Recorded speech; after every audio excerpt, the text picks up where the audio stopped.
오늘은 제10과 말씀 같이 보시겠습니다.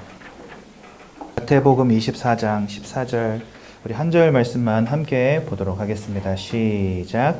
이 천국 복음이 모든 민족에게 증언되기 위하여 온 세상에 전파되리니 그제야 끝이 오리라. 아멘.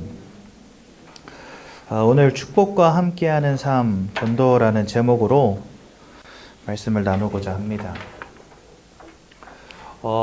어렸을 때부터 우리가 주변 사람들에게나 혹은 부모님, 어르신들, 학교 선생님들에게 자주 듣는 말 중에 하나가 서로 사랑하며 살아야 된다.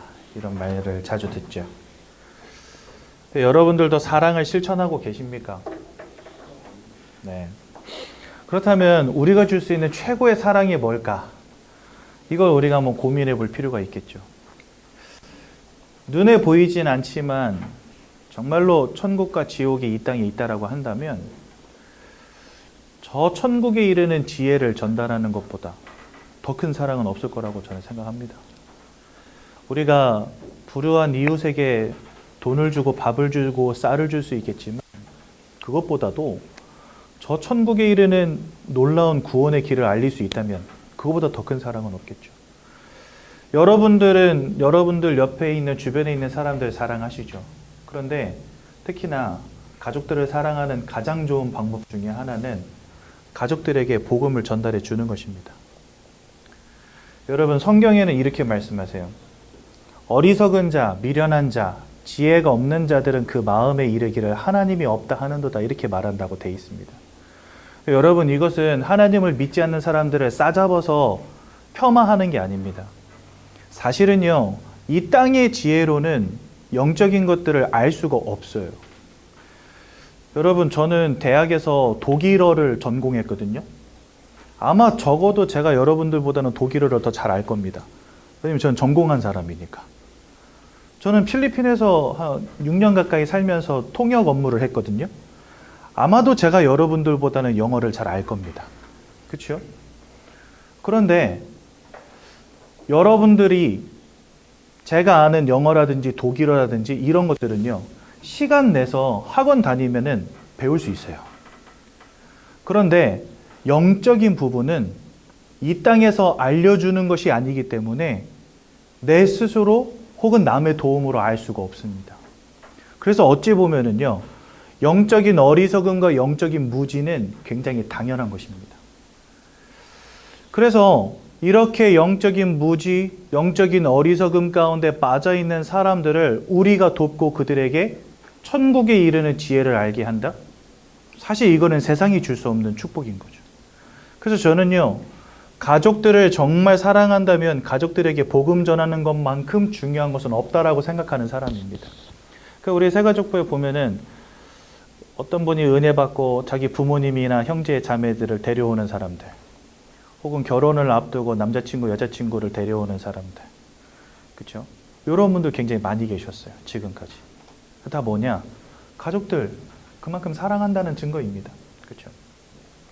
우리가 시마다 때마다 용돈을 드리는 것도 중요하겠지만 이분들에게 구원에 이르는 복음의 비밀을 알려주는 것보다 더 중요한 건 없는 겁니다. 그렇다면 여러분, 이 복음이라고 하는 것이 왜 이렇게 중요합니까? 다른 것 아니죠.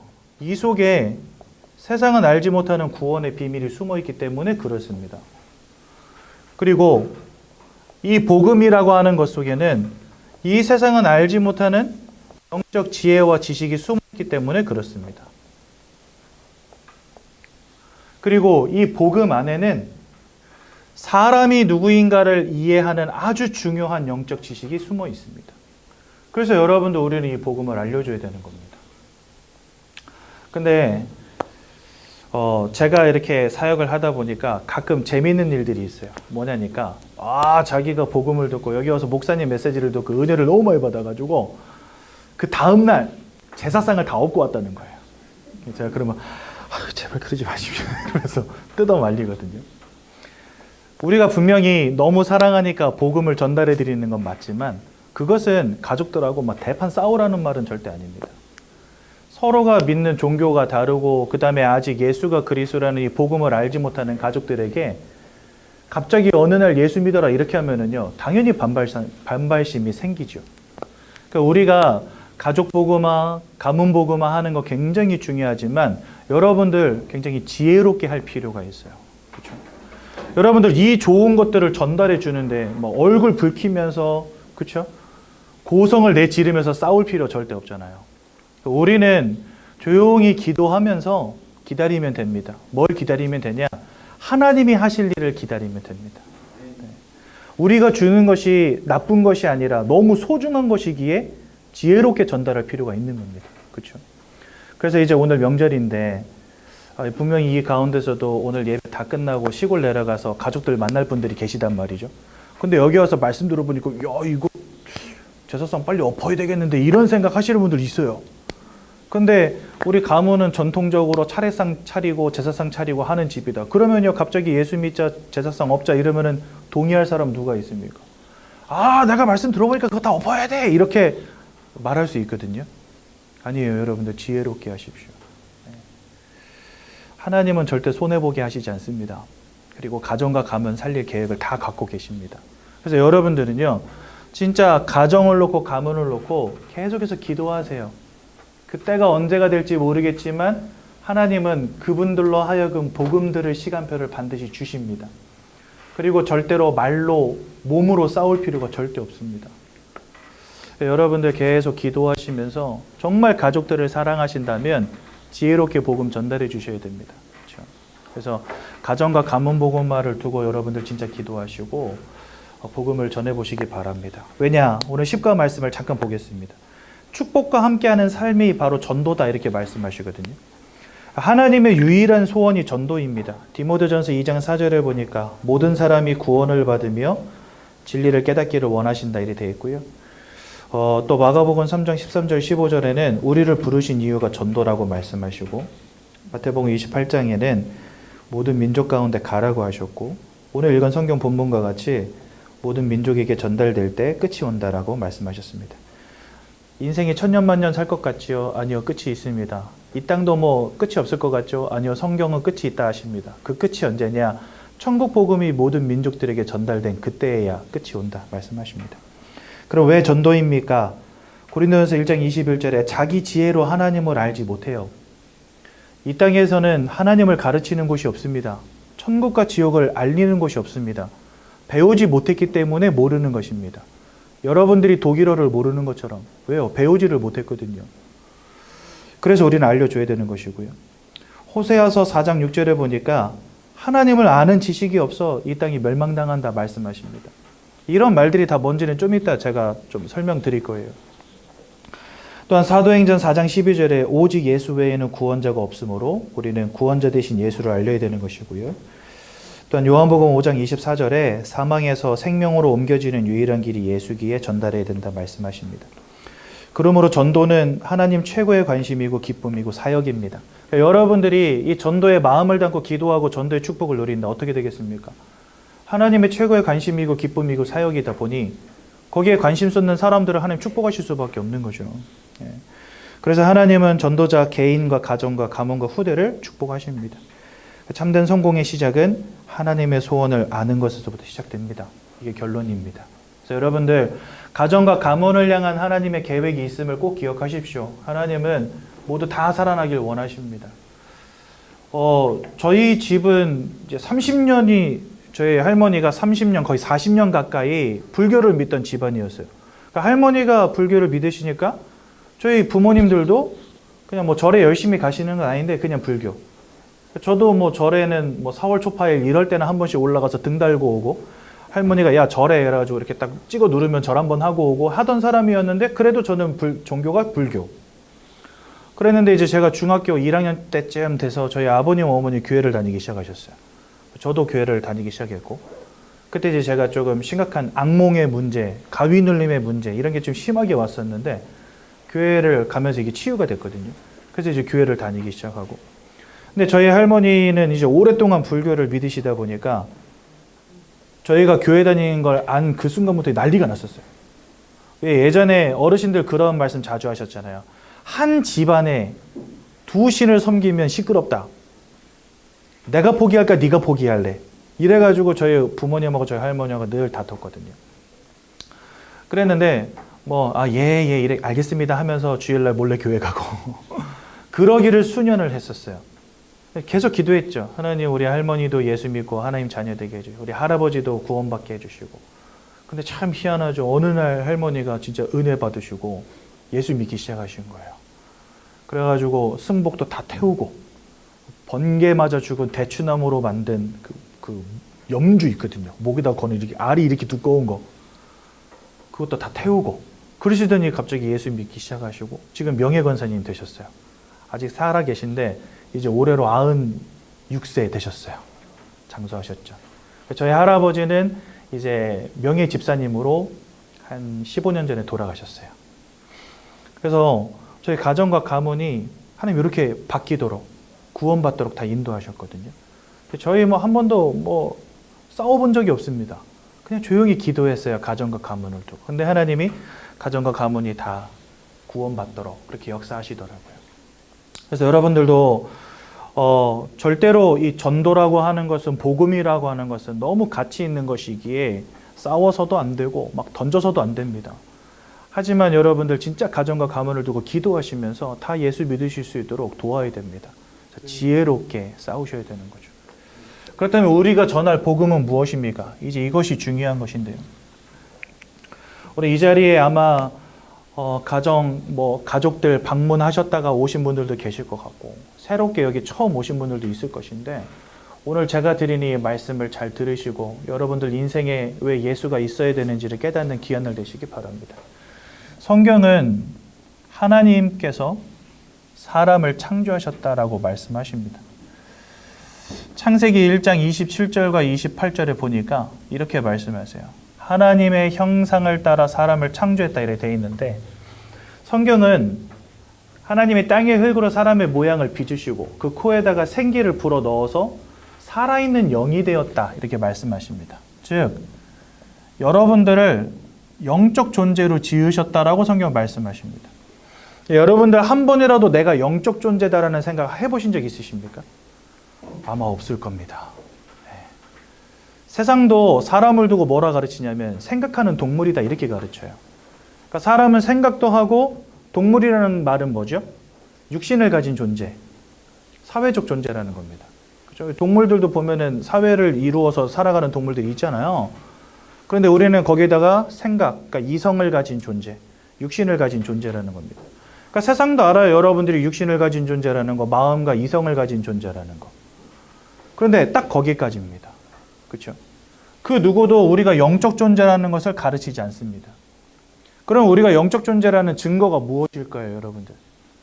예, 영적 행위를 한다는 겁니다. 지금 여러분들 여기 왜 오셨습니까? 이 좋은 명절날 가족들하고 같이 모여서 구정 특선 영화 이런 것도 좀 같이 보시고 고스톱도 한 판 치고 술도 한잔 하셔야지 여기 왜 와 계십니까? 뭔가 사람들은요 궁금한 거예요. 와서 예배도 드려보고 싶고 기도도 한번 해보고 싶고, 그렇죠? 막 등산하다 보면은 막 돌탑 같은 거 쌓여 있잖아요. 그런 거 보면 여러분 어떤 마음이 들죠? 나도 돌멩이 하나 올리면서 뭔가 기도하고 싶고, 그렇지 않습니까? 사람은 희한하게 영적인 행위를 하는 존재들이라는 겁니다. 여러분 해가 바뀌었지 않습니까? 많은 사람들이 어디 갔다 왔냐? 점집 갔다 왔어요. 왜 갔다 왔냐? 2023년도 내 운세가 뭔지 궁금해요. 그러니까 가서 점도 쳐보고, 뭔가가 껴있다 이런 소리 들으면 뭐 하죠? 부적도 한 장 써오고, 좀 심각한 문제 온다 그러면 사람들 뭐 합니까? 무당 불러다가 푸닥거리 합니다. 이러한 영적인 행위를 한다는 거예요. 뭔가 사업을 새로 시작할 때 사람들 뭐 합니까? 돼지머리 삶아다 놓고 그 앞에 절합니다. 그렇죠? 여기 그 고향마을이라고 있잖아요. 그 뒤편에 가면 러시아 상점들 많이 있거든요. 근데 제가 거기 갔다 깜짝 놀랐어요. 왜냐니까 얼굴은 한국 사람인데 한국말 아무것도 몰라요. TV 켜놨는데 러시아 말만 나와요. 그러니까 이 사람들이 러시아에서 살다 들어왔기 때문에 한국말 모르거든요. 근데 모든 게 얼굴만 빼놓고 다 러시아인데 딱 한 가지 저에게 친숙한 물건이 있었어요. 그게 뭔지 아세요? 고삐. 여러분 고삐 뭔지 아시죠? 소 코에다가 이렇게 딱 뚫어가지고 줄 묶어서 끌고 다니는 고삐 있잖아요. 그게 벽에 붙어 있어요. 고삐 벽에다 왜 붙여놨는지 아세요? 소는요, 뿔 잡고 움직이면 난리 납니다. 여러분, 소 뿔 잡고 당겨보신 적 있으세요? 그거는요, 죽겠다고 환장한 놈이라 그렇게 하는 거예요. 소 뿔 잡고 흔들면은요, 와서 들이받든지 뒷발로 차버립니다. 그런데 코에다 구멍 뚫어놓고 줄로 당겨버리잖아요. 아무리 힘 좋은 소라도 끌려가야 돼요. 그러니까 이 고삐는 뭐냐? 소를 통제하는 물건이에요. 그거를 벽에다가 왜 붙여놨을까요? 소를 통제하듯이 내가 경제를 통제하겠다는 거예요. 즉 돈을 붙잡겠다는 거예요. 얼굴 빼놓고 다 러시아인데 우리나라 전통이라고 해야 되나요? 우리나라의 미신이라고 해야 되나요? 그거는 딱 붙어 있어요. 그래서 유일하게 친숙한 물건이 소고삐였거든요. 근데 여러분들 이게 다 뭐냐? 사람들은 그렇게 뭔가 절대적인 것, 영적인 것, 뭔가 미신적인 것 이런 것들을 따라가고 믿는다는 겁니다. 근데 여러분 개, 돼지, 소, 고양이 이런 동물들이 어디 가서 막 영적 행위 하는 거 보신 적 있으세요? 없어요. 절대 그럴 수가 없어요. 왜냐? 사람은 처음부터 다른 모양으로 창조됐거든요. 그래서 여러분들 사람만 이런 영적 행위를 하는 영적 존재로 하나님 처음부터 지으셨습니다. 그렇다면 하나님 왜 이러한 특별한 존재로 우리를 지으셨는가 하는 그것이 중요하죠. 그것을 두고 우리는 창조의 원리라고 말씀하는데요. 예를 들어서 처음부터 하나님 물고기를 지으실 때 물고기는 물속에 살도록 지으신 겁니다. 나무는 땅속에 뿌리 내리도록, 저 새들은 하늘을 날아다니면서 살도록 그렇게 하나님 처음부터 지으셨습니다. 그래서 물고기는 물을 떠나 살 수 없고 나무는 땅을 떠나 살 수 없고 새는 하늘을 떠나 살 수 없도록 그렇게 지으신 거죠. 그렇다면 여러분들 사람을 지으실 때 사람에게 주신 원리도 있다는 겁니다. 내가 생각할 때 나에게 필요한 거 말고 하나님이 처음부터 여러분들에게 여러분들을 지으실 때 주신 것이 있다는 거예요. 물고기가 물을 떠나서 살 수 없는 그런 원리 속에 있는 것처럼 나무가 땅에서 뿌리 뽑힌 채 살아갈 수 없도록 하나님 만들어 두신 것처럼 하나님이 처음부터 여러분들을 창조하실 때 하나님이 여러분들에게 주신 원리가 있다는 겁니다. 그게 뭐겠습니까? 돈일까요? 건강일까요? 사랑일까요? 다 좋은 것들이지만 사실 절대적인 원리는 아닙니다. 그렇죠? 세상에 부자는 많잖아요. 하지만 저같이 돈 없는 사람도 살아갑니다. 그렇지 않습니까? 여러분 건강이 참 중요하잖아요. 세상에 건강한 사람 많지만 제가 사실은 당뇨가 와 있거든요. 당뇨, 고지혈증, 혈압. 딱 몸매가 그 세 가지 오게 생겼잖아요. 그래가지고 와 있거든요, 제가. 그래서 혈압약 안 먹으면 170, 180까지 칩니다, 혈압이. 근데 혈압약을 먹으면 한 130 정도 유지가 돼요. 당뇨약 안 먹으면 당 수치 300, 350 칩니다. 그래서 저는 아침, 저녁으로 당뇨약 먹고 혈압약 먹거든요. 그래도 살아갑니다. 건강하면 편하겠죠. 아프면 좀 불편합니다. 그런데 살아갑니다. 그러니까 어찌 보면 여러분들 뭐 돈이나 건강 이런 것들이 있으면 나에게 편리하고 좋은 것이지만 내가 살아가는 데 있어서 절대적인 것은 아니라는 거예요. 근데 여러분 물고기에게 물은 절대적인 거거든요. 물 없이 물고기 어떻게 삽니까? 살 수 없죠. 나무에게 땅은 절대적인 겁니다. 여러분들에게 그 절대적인 건 뭐겠냐는 거죠. 그런데 여기서 특징은 뭐냐? 이것은 내가 선택한 게 아니라는 거예요. 하나님이 처음부터 여러분들에게 주신 거라는 겁니다. 그래서 하나님이 처음부터 여러분들에게 주신 것을 성경은 뭐라고 말씀하시냐? 하나님 자신이라고 말씀하세요. 하나님은 영으로 존재하는 분이시기 때문에 내가 영적 존재가 아니고서는 하나님 알 수가 없어요. 그래서 여러분들을 처음부터 영적 존재로 만드신 겁니다. 하나님을 알고 하나님과 함께하는 축복을 누리라고. 그래서 여기 27절에는 형상을 따라 영적 존재를 만드시고 28절에는 그 속에서 생육하고 번성하고 땅에 충만하여져서 모든 것을 정복하고 다스려라. 즉 인생의 모든 축복을 다 누려라 이렇게 돼 있는 겁니다. 그러니까 원래 인간은 하나님과 함께하는 축복 가운데 창조되어진 존재였다는 거예요. 그런데 이 인생에 그렇게 중대한 근본적 문제가 벌어지게 됩니다. 그게 뭐냐? 이 땅에는 하나님을 대적하여 타락한 영적 존재가 있다라고 말씀하시는데 그 이름을 사단이라고 합니다. 이 사단이라고 하는 존재가 하나님이 따먹지 말라는 선악과를 따먹는 원죄를 짓게 만들고 그 결과적으로 하나님을 떠나는 문제 가운데 빠지게 만들었다 이렇게 말씀하십니다. 여기 이 세 가지 중에 여러분들 기억해야 될 것은 바로 3번입니다. 우리는 하나님과 함께 해야 되는 존재인데 이 하나님을 잃어버리는 문제가 여러분들에게 벌어졌다는 거예요. 여러분들 이렇게 가정해 봅시다. 천국도 있고 지옥도 있고 하나님도 계시고 사탄도 있다 생각해 봅시다. 이 중에 그 누구도 그 사실을 알지 못한 채 살아왔어요. 영적인 거 완전히 무시하고 살아왔어요. 종교 미신이라 생각하고 살아왔어요. 하나님 그런 거 없다라고 생각했어요. 천국 지옥 그런 거 없어. 심지어 여러분 우주선을 타고 저 우주 바깥으로 나가 보십시오. 하나님 만날 수 있겠습니까? 아니요, 없어요. 과학으로도 증명이 안 돼요, 영적인 것은. 그러니까 사람들은 그냥 이 영적인 부분, 하나님이라고 하는 것, 이런 것들을 다 간과하고 살아갑니다. 근데 참 희한하죠?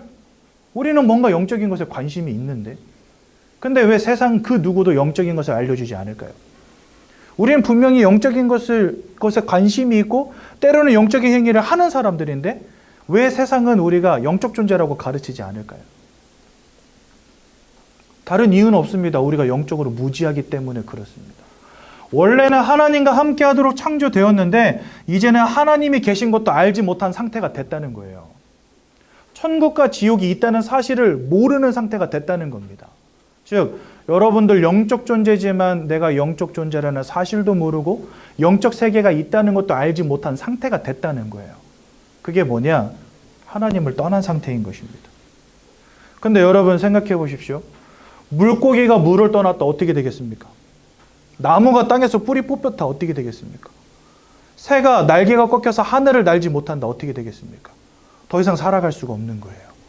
그래서 만약에 물과 땅과 하늘을 잃어버린 물고기, 나무, 새를 보면 여러분들 뭐라 생각하시죠? 아, 저거 죽었구나 이렇게 생각하시죠. 그렇죠? 만약에 우리에게 돈이 절대적인 거다라고 한다면 사업 실패한 사람 딱 보면 여러분들 이 생각 들어야 돼요. 아, 저 사람 죽었구나. 저 사람 필히 죽겠구나. 이렇게 생각하게 됩니다. 그렇죠? 근데 여러분 사업 실패했다고 사람이 다 죽는 건 아니에요. 조건 따라 케바케라고 하죠. 케이스 따라 다르죠. 진짜 너무 많은 걸 잃어서 좌절이 심한 사람들 가운데는 자살하는 사람도 있을 수 있어요. 근데 여러분 사업 망했다고 해서 다 죽는 건 아닙니다. 근데 여러분 물을 잃어버린 물고기는 어떻죠? 그건 그냥 100% 죽은 거나 다름없습니다. 그렇죠? 그러니까 우리에게 있어서 절대적인 것은 돈도 아니고 건강도 아니라는 거예요. 성경은 하나님을 알고 하나님과 함께 하도록 창조되었는데 그 하나님을 잃어버렸다. 그리고 그것을 성경은 우리에게 영적 사망이라 말합니다. 왜요? 물을 잃어버린 물고기는 죽은 거나 다름없기 때문에. 그다음 하나님을 잃어버린 인생은 영적인 사망 가운데 빠졌다라고 말씀하시는데 그 영적 사망이 무엇인지 지금부터 설명드리겠습니다. 첫 번째 보니까 요한복음 8장 44절에 이렇게 말씀하십니다. 너희는 너희 아비 마귀에게서 났으니. 여러분들의 부모님이 마귀라는 게 아닙니다. 우리는 원래 하나님과 함께 하도록 창조되었는데 이 하나님을 잃어버린 상태가 되었어요. 그리고 그때부터 누구에게 속한 자가 되었냐? 영적으로 마귀에게 속한 자가 되었다고 성경 말씀하십니다. 이것을 우리는 세상 말로 뭐라고 말하냐면요. 운명 사주팔자라고 말합니다.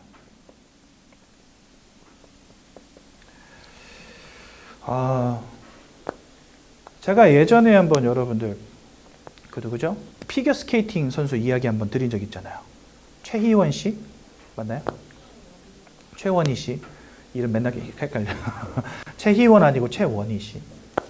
이 사람이 국가대표 피겨 선수였거든요. 근데 지금은 무속인이 됐어요. 그 좋아하던 스케이트를 벗고 지금은 이제 무속인의 삶을 살아가고 있는데 이분이 뭐라고 고백하냐면 여러분들 피겨 스케이팅 아시잖아요. 막 이렇게 공중으로 점프해가지고 막 2바퀴 3바퀴 돌잖아요. 그래가지고 예쁘게 돌고 멋있게 착지하면 점수가 높고 그게 피겨 스케이팅 아닙니까? 그래서 피겨 스케이팅 제일 중요한 게 사실은 점프거든요. 점프를 얼마나 잘하느냐에 따라서 점수가 판가름 나요. 근데 이 분이 뭐라고 고백하냐면 자기가 점프만 하면 귀신이 보인다는 거예요. 점프를 하면 귀신이 보이는 거예요, 눈에. 그래가지고 착지를 못하고 자꾸 넘어지는 거예요. 그래서 이분이 그 신을 받기 바로 전에 참가했던 대회에서는요, 모든 쇼트 프로그램, 그 다음에 프리 프로그램, 이 두 가지 프로그램에서 모든 점프를 다 자빠진 거예요. 국제대회를 나갔는데. 그래가지고 너무나 상심도 되고 몸도 아프고 그래가지고 점집 찾아갔는데 결국은 어떻게 됐냐? 신 받아야 된다. 이래가지고 이분이 신을 받고 무속인이 됐거든요. 운명과 사주팔자에 붙잡혔다라고 하는 그 말을 여러분들 쉽게 생각하지 마십시오. 많은 사람들이 나의 주먹을 믿고 내 능력을 믿거든요. 이분은 진짜 국가대표 정도 될 정도면 얼마나 열심히 노력하셨겠어요. 그렇죠? 그런데 내 힘으로 막아지지 않고 거부되어지지 않는 운명이라고 하는 것 앞에 사실은 무너진 거죠. 그래서 이분이 그 인터뷰하고 TV 방송까지 찍었는데 거기에 보니까 법당에 앉아가지고 이렇게 사람들 점 보는 곳이 있고 법당 밖에 거실이 있는데 그 거실에다가 자기가 피겨스케이팅 할 때 찍었던 사진을 크게 뽑아서 붙여놓은 거예요. 법당에 앉아서 그걸 딱 이렇게 보고 있어요. 너무 서글픈 눈으로. 자기가 있고 싶은 곳은 거긴데 자기가 원하지 않는 자리에 와 있는 거예요, 지금. 그래서 지금은 작두까지 타는 그런 무당이 됐더라고요, 보니까. 자기는 한 번도 그 길을 가고 싶다고 원해본 적이 없는데 그 길을 갈 수밖에 없는 인생. 우린 그것을 두고 운명과 사주팔자라고 합니다. 근데 여러분들 이런 사람들이 우리나라에만 등록되어진 사람과 등록 안 된 사람들까지 합쳐서 100만 명 가까이 된다고 말해요. 여러분들 저 시골 동네에 가더라도 어느 시골 동네에 가더라도 깃발 없는 곳이 없어요. 그렇죠? 전국 어디를 가더라도 다 있습니다. 그게 뭐죠? 전국 방방 곳곳에 이런 사람들이 가득 차 있다는 거예요. 여러분 운명과 사주팔자라고 하는 것 이것이 성경은 뭐라고 말씀하시냐? 마귀에게 속한 자가 된 것이라고 말씀하십니다. 눈에 보이지 않는 사단이라고 하는 영적 존재에게 여러분들의 영혼이 사로잡혀 있다라고 성경 말씀하시거든요. 요한일서 3장 8절에는 이렇게 말씀하세요. 죄를 짓는 자마다 마귀에게 속하였나니 맞습니다, 여러분들. 마귀에게 속한 자가 되었다. 마귀에게 속한 자가 되었다는 것을 세상말로 바꾸면 뭐냐? 운명과 사주팔자에 사로잡혔다. 여러분들 사주팔자가 뭔지 아시죠? 생년월일시 말합니다. 저도 생년월일시가 있고 여러분들도 생년월일시가 있잖아요. 거기다 두 자씩 붙이면 그게 팔자가 됩니다. 올해를 뭐라고 부르죠? 우리가 개묘년이라고 부르잖아요. 그러니까 매 해가 바뀔 때마다 글자 두 개를 붙여가지고 그 해가 무슨 년인지를 말을 해요. 그것처럼 여러분들 생년월일시에다가 두 자씩을 붙이면 그게 팔자가 됩니다. 그래서 결국은 사주팔자가 똑같은 말인 거예요. 모든 사람들은 이 운명과 사주팔자를 가지고 있죠. 제가 여러분 목사인데 우리 집 문짝에 보면은 예정교회라고 그 교패도 붙어 있거든요. 어느 날 주일날 주일날이 아니지. 평일에 사역 갔다가 집에 딱딱 들어왔더니 제 문짝에 전단지가 하나 붙어 있는 거예요. 근데 이 전단지가 어디서 온 전단지냐? 저 목감에서 이제 목감이 아니고 의왕에서 새롭게 점집을 오픈한 분이 점 보러 오라고 예정교회 목사 집 문고리에다가 전단지를 붙여놓은 거예요. 그래서 야 내가 갈 게 아니고 네가 나한테 와야지 이걸 왜 나한테 붙였냐. 그러고서 읽어보니까 되게 웃긴 말이 있어요. 당신의 운명을 바꿔줄 수는 없지만 운은 틔워줄 수 있습니다. 이렇게 써 있더라고요. 궁금하면 전화하래. 그래서 이걸 전화를 할까 말까 하다가 전화를 안 했는데 맞아요. 세상도 압니다. 운명과 사주팔자 바꿀 수 없는 거 알아요. 그렇죠? 이 바꿀 수 없는 뭔가 운명과 사주팔자라고 하는 거대한 인생의 흐름 누가 잡고 있냐? 성경은 영적 존재 사단이 붙잡고 있다라고 말씀하고 있습니다. 사단에게 속한 자가 되었다. 그런데 여러분들 만약에 이 사단이라고 하는 영적 존재가 여러분들 인생에 도움이 된다고 한다면 별 문제될 거 없잖아요. 그렇죠? 그런데 요한복음 8장 44절에는 이 사단을 두고 뭐라 말하냐? 살인자, 거짓말장이라고 말씀하시고요. 요한복음 10장 10절에는 뭐라고 되어 있냐? 도적이 오는 것은 모든 것을 빼앗고 죽이고 멸망시키는 것뿐이요. 이렇게 되어 있습니다. 그러니까 여러분들의 인생에 지대한 영향을 끼치는 이 영적 존재가 어떤 녀석이냐? 살인자요, 거짓말장이요, 모든 것을 빼앗고 죽이고 멸망시키려는 자. 여러분들의 인생에 불행을 가져다 주고 마음에서 평안함을 빼앗아가고 영적 문제 가운데 빠지게 만들고 육신의 실패와 문제 가운데 빠지게 만드는 영적 존재라는 겁니다. 그렇죠? 그러니까 이런 영적 존재에게 완전히 사로잡히게 된 거예요. 계시록 12장 9절에는 뭐라고 말씀하시냐? 천하를 깨는 자라고 되어 있습니다. 천하를 꿰는 자 뭐지요? 예, 속이고 이간질시키고 사기치는 놈이라는 겁니다. 이런 영적 존재가 지금 여러분들의 영적 배경 속에 있다는 겁니다. 그러니 여러분들의 마음과 생각이 무너질 수밖에 없는 거죠. 열심히 살고 착하게 살고 최선을 다해 산 것밖에 없는데 어느 날 갑자기 막 마음이 무너져요. 우울증에 문제가 오고 조울증에 문제가 오고 악몽을 꾸기도 하고 귀신이 보이기도 하고 환청이 들리기도 하고. 저도 여러분들 악몽 때문에 한 달을 고생했거든요. 이게 뭐냐면 똑같은 악몽을 매일 밤마다 꾸는 거예요. 테이프를 앞으로, 비디오 테이프를 앞으로 돌려서 보는 것처럼. 근데 밤마다 꿈을 꾸는데 제가 막 밤에 뭔가가 저를 막 따라와가지고 제가 두려워서 산속을 막 도망가고 있거든요. 잠옷을 입고 맨발로. 그러다가 나무 뿌리에 딱 걸려서 넘어지면 이 뒤에서 나를 따라오던 게 저를 덮치는 겁니다. 덮쳐가지고 제 오른쪽 배를 꽉 물어요. 그러면은 깜짝 놀라서 깨요. 왁 하고 일어나요. 여러분들 꿈속에서 물린 자리가 현실로 돌아왔는데 아프면 되겠어요? 안 되겠어요? 말이 안 되잖아요. 아프면. 근데 너무 아픈 거예요. 그 물린 자리가. 얼마나 아프냐. 제가 소리를 지르고 막 끙끙 앓으니까 온 집안 식구들이 다 몰려왔었어요. 제가 저 경기도 안성이라는 산골에 사는 사람이거든요. 거기에서 읍내 한번 나가려면 택시 타고 한 3, 40분을 달려야 돼요. 그 새벽에 전화해서 택시 불러가지고 병원 가고 그랬었어요. 너무 힘들어하니까. 그게 중학교 1학년 때입니다. 근데 이거를 매일 밤마다 꾸는 거예요. 그러니까 밤에 제가 잠을 못 자죠. 그러니까 밤을 그냥 엄마 품에 안겨가지고 새는 거예요. 잠자기가 싫으니까. 다음날 학교 갔다 오면은 나도 모르게 깜빡 잠들면요. 그때 가위 눌려버려요. 가위도 그냥 눌리는 게 아니고 제가 방에서 이렇게 누워있거든요. 누워있는데 이미 정신이 돌아왔는데 제 방에 5단 서랍장이 있었어요. 무슨 공포특집은 아니지만 한번 들어주십시오. 5단 서랍장이 있는데 갑자기 거기에서 맨 밑에 칸이 스르륵 하고 열리는 겁니다. 지 혼자. 나방 같은 게 한 마리가 날아올라요. 거기에서. 얘가 막 방을 도는 거예요. 그러니까 제가 눈으로 이렇게 따라다녔죠. 그러다가 갑자기 귀로 들어와요. 이게. 우 날라가지고 귀로 훅 들어오는데 그러면 가위 눌려버리는 거예요. 밤에 잠만 들었다 하면 악몽을 꾸죠. 너무 피곤해서 갑자기 이렇게 살짝 졸면은 가위 눌려버리죠. 사람이 미치겠더라고요. 그래서 한 달을 제가 죽다 살았어요. 이렇게 마음과 생각의 문제가 사람들에게 오는 겁니다. 제가 여기 새가족부에 있다 보니까 진짜 많은 분들 만나거든요. 어떤 사람은 밤에 잠을 자는데 방에 혼자 있는데 누가 자꾸 자기 몸을 더듬어. 잠을 못 자. 어떤 사람은요, 자꾸 환청이 들리는 거예요. 옆집에서 자기를 욕하는 소리가 들리는 거예요. 어떤 사람은 귀신이 보이고. 아까 최원희 씨처럼, 최원희 맞나요? 최원희 씨처럼 점프하는데 귀신이 보이고. 예전에 한번 저희 새가족부 찾아왔던 어떤 분은 뭡니까? 지게차 운전기사인데 지게차 운전하다가 갑자기 불상이 나타나고 사라지는 거예요. 사고 막 날 뻔하고 사람 죽일 뻔하고 이런 일들이 자꾸 벌어지니까 사람들이 살 수가 없는 거죠. 요즘에 너무나 많은 사람들이 우울증, 조울증으로 무너지고 약을 먹지 않으면 안 될 만큼 정신과 진료를 받고 그렇게 살아갑니다. 여러분들. 여러분들 이 마음과 생각이 다 무너진 시대가 되었는데 사람은요, 영혼을 가진 존재, 마음을 가진 존재, 육신을 가진 존재라고 한다면 사람이 마음이 무너지면 그게 육신에도 영향이 옵니다. 그렇죠?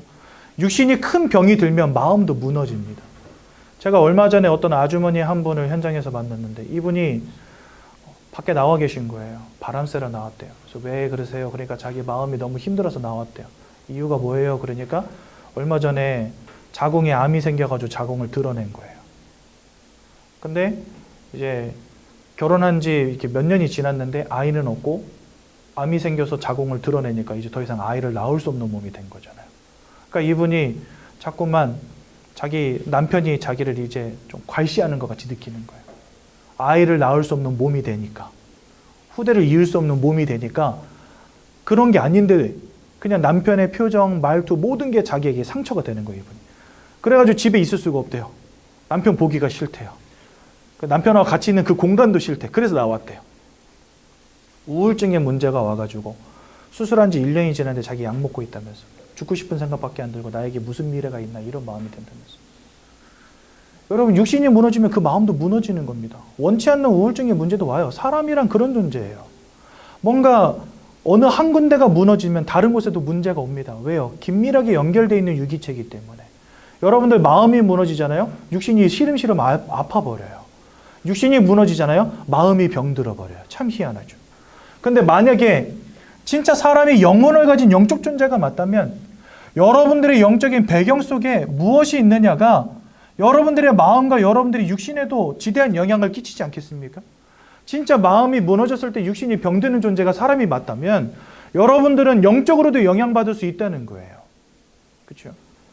그런데 사람들이 내 육신의 평안함을 위해서 돈을 벌고 마음의 평안함을 위해서 사랑도 하고 여행도 가고 하는데 영적으로 무지하고 영적인 것은 아예 인정하지 않으니까 종교를 갖는 거, 예수를 믿는 거, 하나님을 바라보는 것은요, 미신이라 치부하고 가볍게 여긴단 말이죠. 근데 사실은 그 가볍게 여기는 것 속에 어마어마한 영향력이 있다는 겁니다. 여러분들의 마음과 여러분들의 삶에 미치는 어마어마한 영향력이 내가 지금까지 가볍게 여기고 무시했던 것 속에 있다는 거예요. 그렇죠? 그러니 영적 배경 속에 하나님이 아닌 이 영적 존재 사단이 딱 자리 잡고 있으니 마음과 육신이 무너질 수밖에 없는 겁니다. 많은 사람들이 마음과 생각이 병들어가지고 막 정신 문제로, 마음의 문제로, 생각의 문제로 다 고통당하고 있는데 답도 없어요. 팔 부러지면 이어 붙이면 됩니다. 살갗이 찢어지면 꿰매면 됩니다.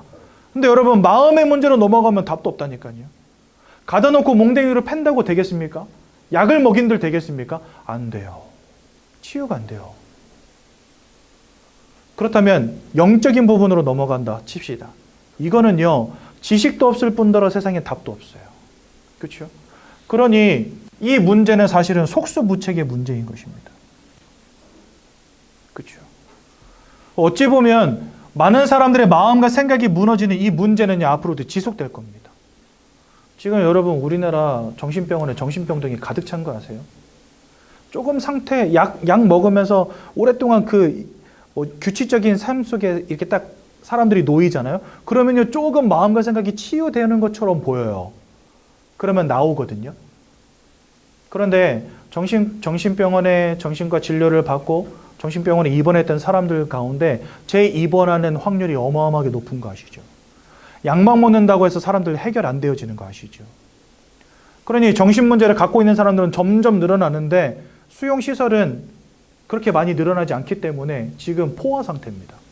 조금만 상태 괜찮아졌다 치면 사람들 막 퇴원시켜버려요. 왠지 아세요? 밖에 더 심각한 사람들이 널렸기 때문에. 막 자살소동을 벌이고 막 손목을 긋고 목을 매달고 뛰어내리는 사람들이 가득 찼기 때문에, 술 마시지 않으면 안 되는 사람들 가득 찼기 때문에 이거 여러분들 계속 순환시켜야 되는데 정신 문제는 쉽게 해결되어지는 문제가 아니기 때문에 순환이 잘 안 돼요. 그러니까 가득 차 있어요. 전문인들 뭐라고 말하냐? 앞으로 전 세계는 정신병동이 될 거다라고 말합니다. 그 여러분, 세상은 이렇게 점점 좋아지는데, 과학은 발전하고 의술은 발전하는데 100세 시대가 됐다라고 하는데 왜 인생의 개인의 문제는 해결이 안 되겠습니까? 육신의 질병을 다루는 기술이 아무리 많이 발전했다 하더라도 사람의 마음과 영적인 부분을 다룰 수 없기 때문에 결국은요, 인생의 개인의 문제 해결이 안 됩니다. 아무리 좋은 아파트 살면 뭐 하겠습니까, 여러분들? 여러분들의 영적 배경 속에 이 사단이 자리 잡고 앉아서 여러분들의 마음을 무너뜨린다고 한다면 그 좋은 아파트가 나에게 무슨 소용이겠냐고요. 돈 벌고 성공하면 될 것 같지요? 안 그렇습니다. 저 강남의 펜트하우스 사는 아주머니도 우울증약 먹고 있습니다. 밤에 잠 못 자서 불면증약 먹고 있습니다. 여러분, 미국에서 굉장히 유명했던 배우 있어요. 마릴린 먼로라고. 이 여자는요, 집에 저택에 살았는데 혼자서. 방이 몇 개냐? 수십 개예요. 여러분들 방 몇 칸짜리 사십니까? 예. 뭐 큰 집 사시는 분들은 한 5개. 그리고 적당히 사시는 분들은 한 2개, 3개. 이렇게 사시겠죠. 그렇죠? 근데 이 여자는 어디 가서 한번 수으면 찾도 못해. 방이 하도 많아가지고. 혼자 사는데 집이 그렇게 커요. 여러분들 집에 욕조 있습니까? 욕조 뭘로 만들었습니까? 대부분 플라스틱이겠죠. 혹은 뭐 인조 대리석 이런 거겠죠. 이 여자는 욕조가 순금이었어요. 순금. 도금이 아니고 순금, 통짜금. 그러니까 돈이 얼마나 많겠어요. 그런데 어느 날부터 잠을 이루지를 못하는 겁니다. 그래서 수면제를 먹기 시작한 거죠. 수면제도 여러분들 내성이 생기기 때문에 한 알, 2알 먹어도 되는 때가 있지만 나중에는 그걸로는 부족해서 잠을 못 자요. 그러니까 처음에 한 알, 2알 먹어도 나중에는 5알, 10알 먹어야 됩니다.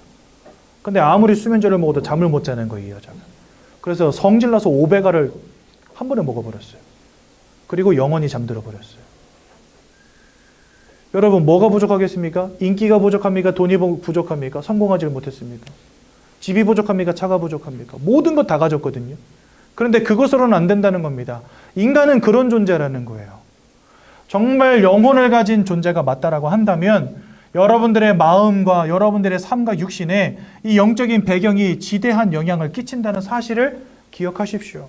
여러분들은 영적 존재기에 저렇다는 겁니다. 너무나 많은 사람들의 삶이 육신이 무너졌습니다. 그래서요, 원치 않는 실패, 원치 않는 사건, 원치 않는 사고 속에 살아갑니다. 뭔가에 중독되어진 인생, 약을 먹지 않으면 안 되고, 이거 내 몸에 집어넣으면 죽는 거는 알면서도 마약을 집어넣는 인생. 그렇죠? 그러다 보니까 또 사람들의 마음과 생각이 무너지니까 자꾸만 갈등이 오고, 분노를 조절하지 못하고, 공황장애와 같이, 대인기피증과 같이 이런 문제들이 사람들에게 와 있는 겁니다. 지금 조현병의 문제, 그러니까 사람들이 갈등하고 싸우고, 그렇죠? 자꾸만 이간질하고 서로를 무너지고, 그러다 보니까 이것이 개인의 문제뿐만 아니라 가정의 문제, 가문의 문제로 번지죠.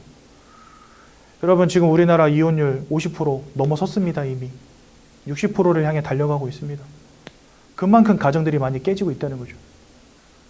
사람들이 이혼을 하고, 우리나라 OECD 국가 중에 자살률 1위 국가입니다. 하루에 1시간에 2사람씩 자살합니다. 하루에 대략 40명 가까이 자살합니다. 우리나라가요. 어마어마한 숫자죠. 40명이다 그러면 1년이면 12,000명인 거예요. 그렇죠? 300일 기준으로 했을 때 12,000명이 죽는 겁니다. 자살로만 죽는 게 12,000명이에요. OECD 국가 중 자살률 1위 국가. 우리나라가 전 세계 10대 경제 대국이라 하지 않습니까? 얼마나 잘 사는 나라, 좋은 나라입니까? 그렇죠? 근데 사람들의 인생의 문제 해결이 안 된다는 겁니다. 영적 존재임을 간과하니 좋은 아파트에 산들 되겠습니까? 좋은 차 끌고 다니는들 되겠습니까, 여러분들? 제가 인생 첫 차가 레이였거든요, 경차. 근데 제 등치를 보십시오. 그런 거 끌고 다닐 등치입니까? 딱 차면은요, 사람들 막 놀래요. 와, 차가 어마어마하게 넓다고. 근데 저한테는 한없이 좁았어요. 제가 등치가 워낙 크니까. 근데 하루는 여름에 휴가를 가는데 제가 5식구거든요. 아이가 셋이고 아내까지 해서, 저까지 해서 5명. 거기다 이제 부모님 같이 가야 되니까 부모님 집에서 바리바리 싸신 짐까지 잔뜩 싣고 이제 저 영동고속도로 해가지고 대관령을 넘은 겁니다. 에어컨을 켜고 여름에 사람 잔뜩 싣고 짐을 싣고 레일을 타고 넘어가는데 차가 안 가요. 아무리 밟아도 엔진은 터져 나가는데 차가 속도가 안 나. 그래서 제가 대관령을 넘으면서 결단한 게 있어요. 이 차 할부 끝나자마자 팔아버린다. 그래가지고 할부 끝나자마자 팔아버리고 중고 소나타를 산 겁니다. 저 감동했잖아요. 와, 이 사람들이 배기량 높은 차, 좋은 차 끄는 이유가 있다. 소나타 타면서 감동했다니까요. 여기엔 저보다 좋은 차 끌고 다니시는 분들 많이 계실 것 같은데 저는 소나타 끌면서 감동받았어요. 그래가지고 차를 처음 산 날 제가 얼마나 웃겼냐면요. 레인은 이렇게 키 꼽아가지고 돌리는 차였거든요. 근데 얘는 스마트 키가 있는 차예요. 그래서 버튼을 누르면 시동이 걸려. 오, 너무 신기해. 그래가지고 하루에 시동을 20번은 넘게 끄고 켜고 했다니까요. 그리고 막 기능들이 얼마나 신기한지, 막 통풍 시트에서 막 바람 나오지. 막. 너무 신기해가지고 차에 가서 계속 앉아 있었어요. 감동하면서. 이 좋은 차가 있냐면서 막. 그거 며칠 갔을까요, 여러분들? 일주일 안 갔어요. 딱 3일 갔어요. 3일 지나니까 레이나 소나타나 그냥 끌고 다니는 차 그 이상도 이하도 아니더라고요. 여러분들 사람들이 아무리 좋은 집에 산들 그 집에 들어갈 때마다 감동받겠습니까? 오, 나의 집이요 이러면서 들어갈까요? 그게 여러분들 마음에 평안함을 줄까요? 막 차 탈 때마다 이런 BMW 막 이러면서 탈 것 같아요? 처음 샀을 때는 그렇죠. 그게 우리 인생 마음의 평안함의 조건이 될 수 없다는 걸 제가 깨달았습니다. 편리함을 주지만 여러분들 편리함을 주는 건 맞습니다. 레이보다는 확실히 잘 나가요. 근데 그것 때문에 행복하진 않더라고요, 내 인생이. 근데 우리들의 인생의 목표가 막 성공과 돈과 물질과 뭐 좋은 집과 좋은 차 이런 것에 우리 다 초점이 맞춰져 있지 않습니까? 여러분들이 누군가를 이해하셔야 됩니다. 우리는 겨우 그것으로 행복할 수 없는 존재들이에요. 왜요? 마음을 가진 존재, 영적인 존재이기 때문에. 근데 영적 배경 속에 하나님이 계시는 이 절대적인 근본적인 축복을 잃어버린 채 이 땅을 살아가니 여러분들의 마음과 생각과 삶과 육신이 병들고 무너질 수밖에 없는 겁니다. 세상이 아무리 좋아져도 이 문제는 해결이 안 될 겁니다. 세상이 좋아지면 여러분들에게 많은 편리함은 오겠지만 여러분들 마음에 평안함은 줄 수 없다는 사실을 기억하셔야 돼요. 빌립보서 4장 6절에서 7절에 모든 지각에 뛰어난 하나님의 평강이 너희 마음과 생각을 지키시리라 이래 되어 있습니다. 여러분들의 마음과 생각은 하나님이 지키시고 평안함으로 채워야 되는 존재가 인간입니다. 그런데 그 하나님을 잃어버렸어요. 사단 마귀에게 붙잡힌 인생이 되었어요. 마음과 생각으로부터 평안함을 빼앗아가요. 도리어 심각한 마음의 문제, 영적인 문제에 빠지게 만듭니다. 보이고 들리고 막 꿈꾸고 잠 못 이루고 이런 영적 문제에 빠지게 만들어버립니다. 세상이 아무리 발전한들 이 문제 해결 안 될 겁니다. 여러분들 잘 아셔야 됩니다. 왜 사람들이 이혼하고 자살을 택하는지, 왜 많은 사람들이 저 정신과 진료를 받지 않으면 안 되는지, 약을 먹지 않으면 살아갈 수 없는지 여러분들 깨달아 아셔야 됩니다. 사람은 그런 존재입니다. 그러니 여러분들 사람들 다 뭐하냐? 이거 하는 거예요. 아까 제가 가족들과 싸울 때 제사상 뒤집어 엎지 말라 그랬죠. 우리나라는요, 거의 대부분의 국민들이 제사 지내고 고사 지내고 차례 지냅니다. 그렇죠? 근데 이것이 우리가 그냥 부모님에게 효도하는 거다라고 생각하고 하는데 정말 그렇습니까? 1년에 한 번 한 끼 식사 차려놓고 그 앞에 절하면 그게 효도입니까? 근데 저는요, 물론 효도라고 말할 수 있겠죠. 근데 저는 그것을 보면서 많은 걸 느꼈어요. 사람들이 제사 거르고 안 지내는 걸 굉장히 두려워합니다. 돌아가신 부모님을 생각하면서 가족들이 같이 모여 앉아가지고 부모님과의 추억을 나누고 그런 시간들만으로도 충분하잖아요, 여러분들. 꼭 밥상 차려야 됩니까?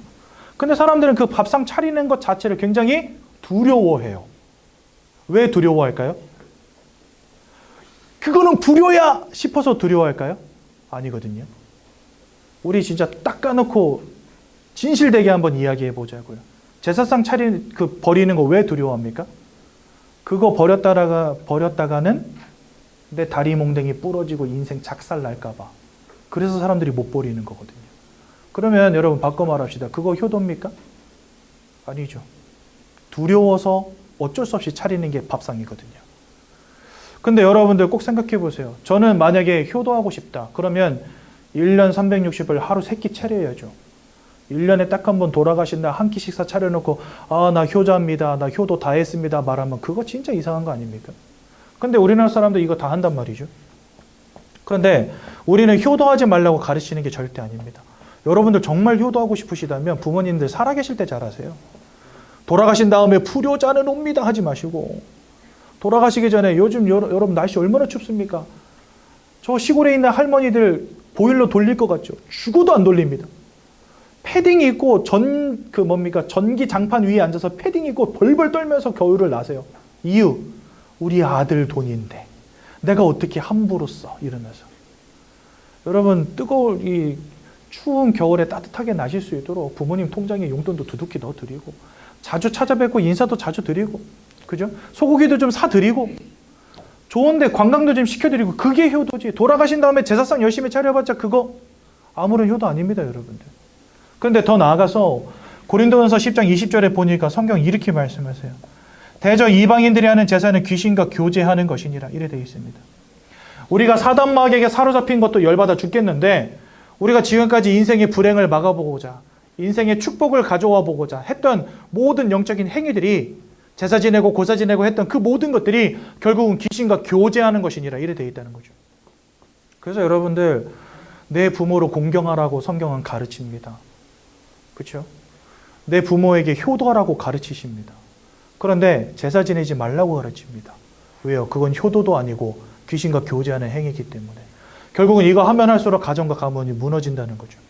저희 할머니가 왜 예수 믿기 시작하셨냐? 저희 집은 1년에 10번씩 제사 지내는 집이고, 저희 할머니 새벽 5시면 일어나서 불공 드리던 분인데, 저희 작은아버지들이요, 막 다 이혼하고 기형아 태어나고 사업이 무너지고 이런 일들이 끊이지 않고 오니까 저희 할머니가 어느 날 승복을 벗어버린 거예요. 이건 답이 아니다 하시면서. 하면 할수록 무너지고, 하면 할수록 고통 가운데, 하면 할수록 멸망 가운데. 왜요? 귀신과 교제하는 행위이기 때문에. 이 귀신은 누굽니까? 사단을 따르는 영적 무리들이라고 성경 말씀하십니다. 그러니까 한마디로 말해 사단과 귀신은 한통속인 거예요. 그러니까 사단에게 운명과 사주팔자로 붙잡힌 채 열심히 제사 지내고 고사 지내고 우상 숭배하는 그 모든 것들이 결국은 여러분들의 개인과 가정과 가문과 후대를 무너뜨리는 아주 중요한 트리거 역할을 한다는 겁니다. 근데 우리가 지금까지 그거 모르고 살아온 거죠. 더 중요한 것은 히브리서 9장 27절에 보니까 여러분들 인생 천년만년 사시겠습니까? 결국 한 번은 이 땅을 떠나갑니다. 누구든지 한 번은 이 땅을 떠나갑니다. 그래서요, 전도서라는 성경이 있어요. 전도서 7장 2절에서 6절에 보면 이런 말씀이 있습니다. 지혜 있는 자의 마음은 초상집에 있고 미련한 자의 마음은 잔치집에 있느니라 이래 되어 있습니다. 그 여러분들 지혜 있는 자의 마음은 왜 초상집이고 미련한 자의 마음은 왜 잔치집이겠습니까? 여러분 잔치집은 어떤 곳이죠?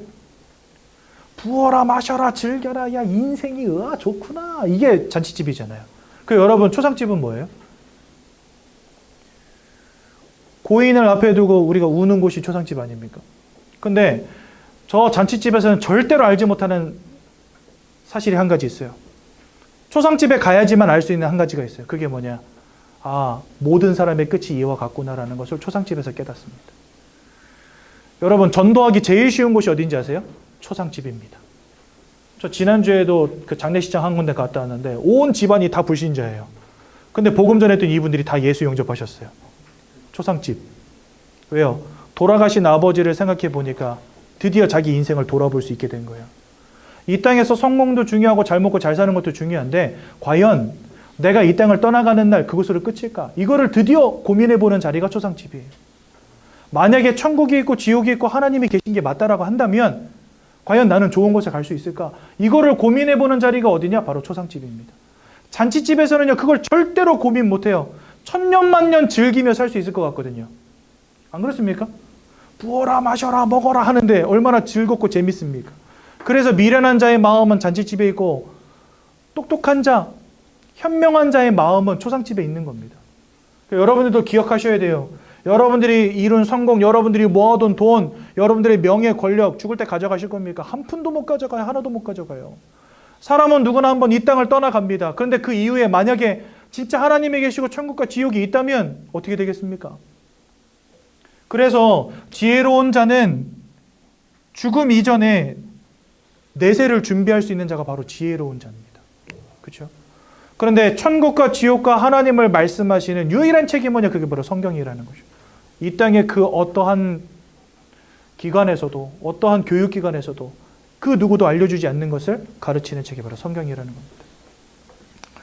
더 큰 문제는 뭐냐? 여러분들의 후대도 여기서 자유롭지 못하다는 겁니다.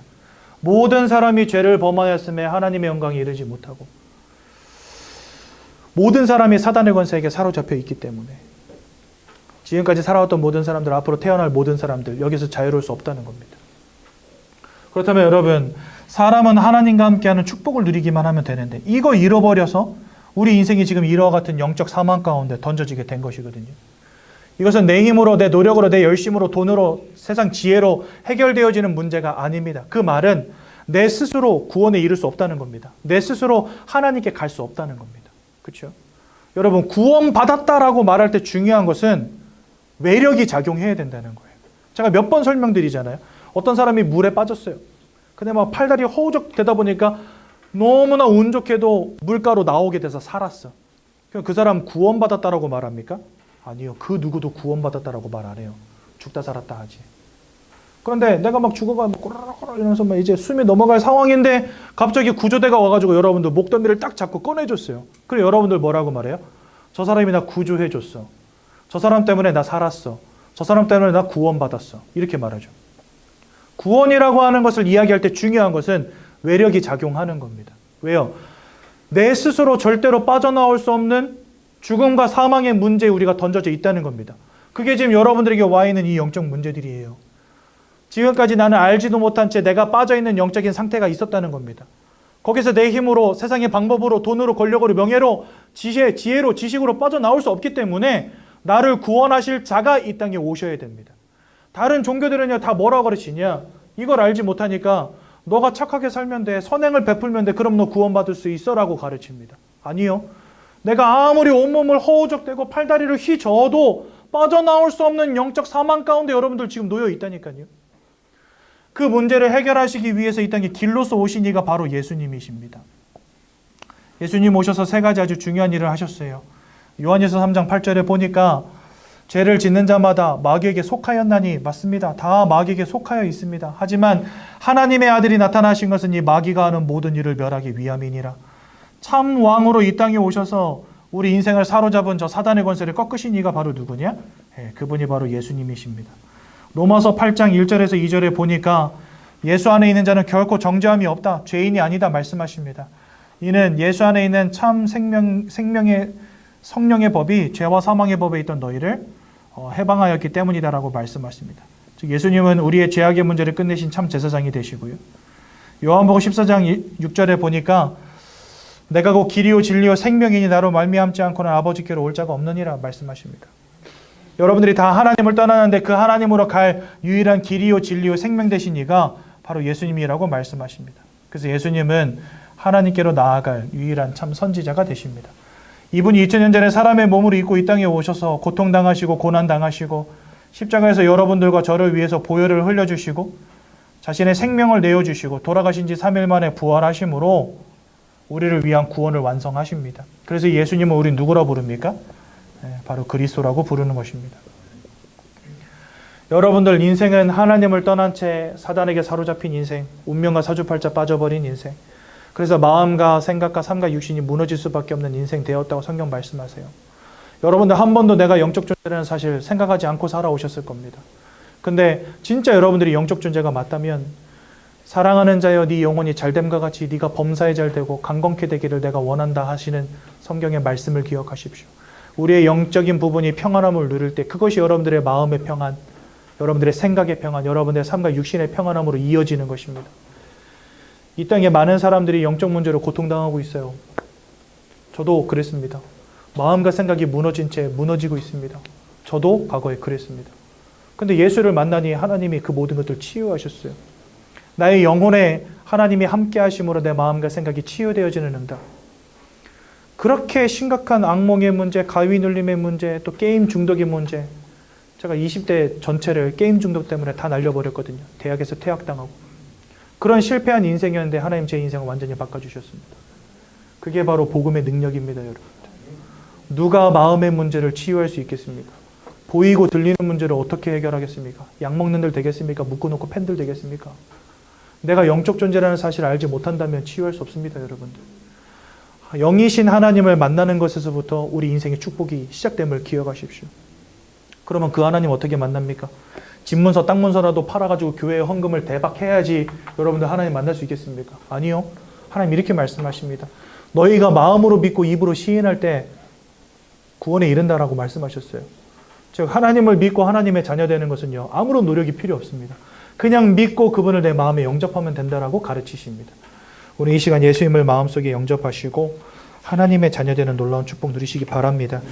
15페이지 보시면 영접 기도문이 잘 나와 있어요. 우리 시간에 다 같이 예수님을 마음속에 영접하는 기도를 함께 올려드리도록 하겠습니다. 제가 먼저 기도할 때 여러분들 저의 기도를 따라서 함께 고백하시면 되겠습니다. 사랑의 하나님, 이제 나는 죄인인 것을 깨닫고 회개합니다. 지금까지 하나님을 떠나 사단의 지배 아래 묶여 종노릇하며 살았습니다. 그러나 예수님이 저를 위하여 십자가에서 죽으시고 3일 만에 부활하신 그리스도이심을 믿습니다. 예수 그리스도께서 하나님을 만나는 유일한 길이 되시며 사탄의 권세를 꺾으시고 모든 죄와 저주와 재앙에서 나를 해방하신 그리스도 되심을 믿습니다. 지금 이 순간 내 마음의 문을 열고 예수님을 나의 구주로 나의 주인으로 내 마음에 영접합니다. 나를 구원해 주심을 감사드립니다. 앞으로 하나님의 말씀과 뜻대로 살겠습니다. 지금부터 일평생을 세밀히 인도해 주옵소서. 예수 그리스도 이름으로 기도합니다. 아멘. 제가 한번 기도하고 마치겠습니다. 하나님 은혜 감사합니다. 오늘 주신 말씀을 기억하게 하시고 일평생 하나님의 자녀로 예수 그리스도께서 함께 하시는 하나님의 자녀로 이 땅 가운데 승리하게 하여 주옵소서. 우리가 영적 존재임을 기억하게 도와주시고 영이신 하나님을 만나며 하나님 주시는 영적인 은혜와 힘을 누리는 것이 얼마나 중요한지를 깨닫는 우리 귀한 새가족 성도님들 되시도록 인도해 주옵소서. 예수님 이름으로 기도드렸습니다. 아멘.